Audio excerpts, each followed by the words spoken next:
অবশেষে চাপের মুখে ভারত ছেড়েছেন বাংলাদেশের সাবেক প্রধানমন্ত্রী শেখ হাসিনা। বর্তমানে তিনি আরব আমিরাতের আজমাইন শহরে আশ্রয় নিয়েছেন বলে কয়েকটি সূত্র নিশ্চিত করেছে। তবে কখন কিভাবে ভারত ত্যাগ করেছেন সে বিষয়ে জানা যায়নি।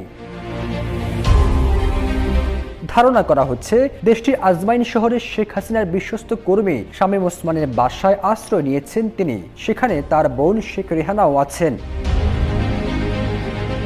এর আগে গত 5 আগস্ট দেশ ত্যাগ করে ভারতে পালিয়ে যান শেখ হাসিনা।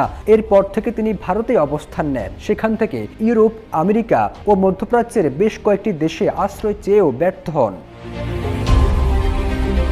এর আগে সংযুক্ত আরব আমিরাতে শেখ হাসিনা আশ্রয় চাইলে দেশটি রাজি হয়নি। ব্রিটেন, যুক্তরাষ্ট্র ও মধ্যপ্রাচ্যের অন্যান্য দেশগুলোও 250-টিরও বেশি ডিজাইন অপশন নিয়ে ওয়ালটন স্মার্ট ফ্রিজ, বোঝে আপনার প্রয়োজন। শেখ